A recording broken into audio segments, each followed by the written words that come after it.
pleasure to be back one last time. I'm going to tell you briefly the story behind that song. How many folks here at least listen to Hamilton and kind of obsessed over it? Because it's kind of awesome. What Lin-Manuel Miranda and that crew did with that is an amazing thing. They made the old story new again. And it's the story of our founding. And it's recognizing the frailties and failures of the Founding Fathers, which I think makes them infinitely more interesting. Because when we put them on a pedestal, we make wisdom more distant. When we understand them as frail and flawed, they become more accessible. And there are times in our history where we need to draw on first principles and founding wisdom more. And I think this is one of those times. Because we are living in a civic stress test of sorts, where I think we're all realizing that we can't take democracy for granted, that it's up to us, to we the people, to form an infrastructure that's bigger than whoever's in the Oval Office.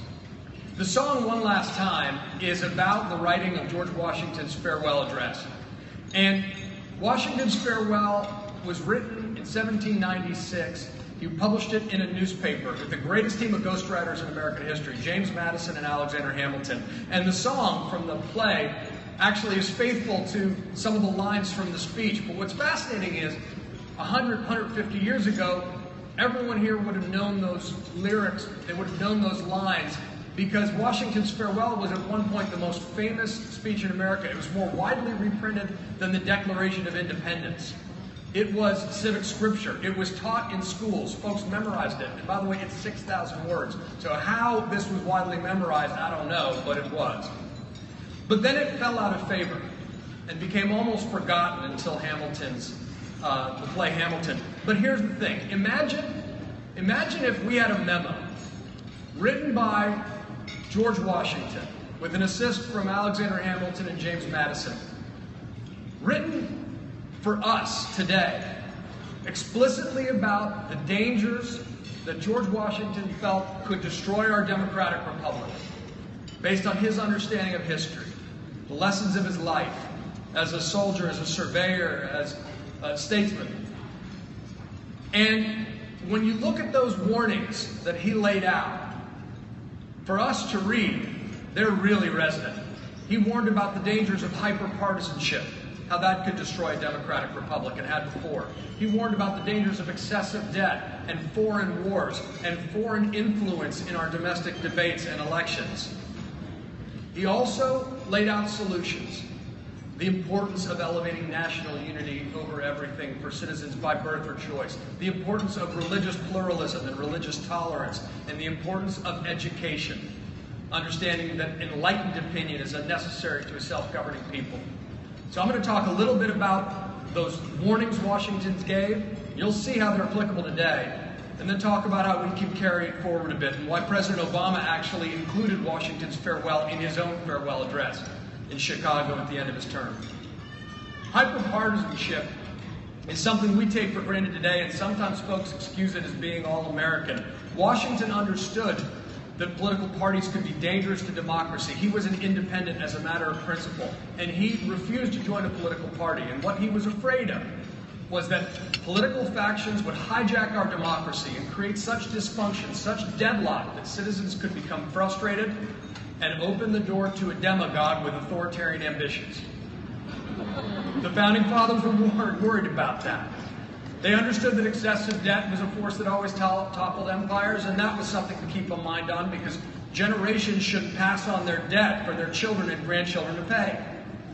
Foreign wars, when I was researching the book, I thought Iraq, I thought Vietnam, but Washington also talked about the danger of foreign powers trying to influence our domestic debates and determine our election outcomes. George Washington wrote that in 1796, folks. Vladimir Putin didn't make up that playbook all by himself. But also he talked about these pillars of liberty that we could restore, would always focus on. He talked about the importance of national unity, citizens by birth or choice, emphasizing what unites us, not what divides us. And he warned that there would be politicians who tried to divide Americans against each other, and he called those folks pretend patriots. Because Washington understood something deep, which was that our independence as a nation was inseparable from our interdependence as a people. He elevated the importance of political moderation, something we don't do very often today. But he realized that democracies depend on an assumption of goodwill among fellow citizens. And people had to put the country over party and find a way for principled compromise. That's something we lost. He understood that America wasn't founded as a narrow Christian nation. He was not an orthodox believer in faith, but he was passionate about religious diversity and religious pluralism. And he wrote a beautiful letter to the Hebrew congregation talking about America as a beacon of religious liberty, something that was unique in the world. He also understood the importance of education because he didn't have one. He wanted to build a national university to bridge our divisions, and because he understood that enlightened opinion is necessary to a self-governing society. We need to emphasize civic education again. We want to invest in education always because it makes us a stronger society. Look, the Founding Fathers can seem distant. They can seem cold. And sometimes it doesn't translate. And as Lin-Manuel Miranda said to me in an interview for the book, we need to embrace the contradictions. We need to embrace the contradictions to make the old stories new again.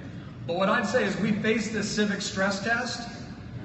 We really need to focus on an argument that can unite us as a country to clear out all the cobwebs. And we need a new generation of Washingtonians who will put country above party, who will focus on that balance between individual liberty and generational responsibility, who will try to focus on common ground and common purpose.